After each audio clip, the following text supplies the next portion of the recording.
বর্তমান বিশ্বে সামরিক শক্তি শুধু সংখ্যার ওপর নির্ভর করে না, বরং নির্ভর করে প্রযুক্তি, কৌশল এবং অভিযোজনের ওপর। আজকের ভিডিওতে আমরা দেখব ইরান কিভাবে সীমিত সম্পদ থাকা সত্ত্বেও এমন কিছু অ্যাডভান্সড মিলিটারি টেকনোলজিস তৈরি করেছে যা আন্তর্জাতিক পর্যায়ে আলোচনার কেন্দ্রবিন্দু হয়ে উঠেছে। Iran has launched another round of retaliatory strikes at Israel. Warning sirens have been sounding across the country all through Friday. Israel has intercepted a number of missiles, but falling debris and shrapnel have caused damage and sparked fires in several cities. A wave of missiles has struck central Israel. Cars were burned out and overturned in a district of Tel Aviv when it was hit by a missile with cluster munitions. Iran's Revolutionary Guard has threatened to target the Israeli Prime Minister Benjamin Netanyahu, saying he would be pursued and be killed. Iranian missiles seem to have caused damage across parts of central Israel. We're hearing of interception debris damage falling down in Bnei Barak. দীর্ঘদিন ধরে বিভিন্ন নিষেধাজ্ঞার মুখে থেকেও Iran তাদের সামরিক গবেষণা থামায়নি, বরং তারা একটি ভিন্ন পথ বেছে নিয়েছে: low cost but effective technology development. তাদের লক্ষ্য ছিল কম খরচে এমন প্রযুক্তি তৈরি করা যা বড় শক্তির বিরুদ্ধেও কার্যকর হতে পারে, এবং এই কৌশলই তাদের আলাদা করে তুলেছে। ইরানের সবচেয়ে আলোচিত প্রযুক্তিগুলোর মধ্যে রয়েছে তাদের ড্রোন প্রোগ্রাম। শাহেদ সিরিজের ড্রোন, বিশেষ করে লয়টারিং মিউনিশন, যা নির্দিষ্ট লক্ষ্য খুঁজে আঘাত করতে সক্ষম।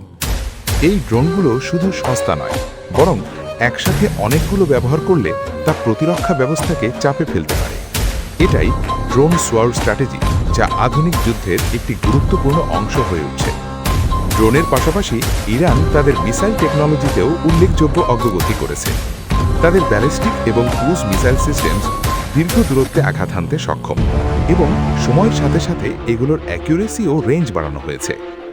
বিশেষজ্ঞদের মতে এই মিসাইল প্রোগ্রামই ইরানের অন্যতম প্রধান ডিটারেন্স পাওয়ার। সমুদ্রপথে ইরান ব্যবহার করে একটি ভিন্ন কৌশল: ফাস্ট অ্যাটাক বোটস এবং এসিমেট্রিক নেভাল ওয়ারফেয়ার। হরমুজ প্রণালীর মতো সংকীর্ণ জলপথে এই ছোট কিন্তু দ্রুতগামী নৌযানগুলো বড় যুদ্ধজাহাজের জন্য চ্যালেঞ্জ তৈরি করতে পারে। এটি সরাসরি শক্তির লড়াই নয়, বরং কৌশলগত চাপ তৈরি করার একটি উপায়। শুধু দৃশ্যমান অস্ত্রই নয়, ইরান ইলেকট্রনিক ওয়ারফেয়ার এবং সাইবার ক্যাপাবিলিটিসেও বিনিয়োগ করছে। এই ধরনের প্রযুক্তি সরাসরি আঘাত না করেও শত্রুর যোগাযোগ ব্যবস্থা বা ডিফেন্স সিস্টেমকে দুর্বল করতে পারে। তবে একটি বিষয় মনে রাখা জরুরি: এই প্রযুক্তিগুলো যতটা শক্তিশালী, ততটাই সীমাবদ্ধতাও রয়েছে। বিশ্বের বড় শক্তিগুলোর কাছে এখনও অনেক উন্নত প্রতিরক্ষা ব্যবস্থা রয়েছে।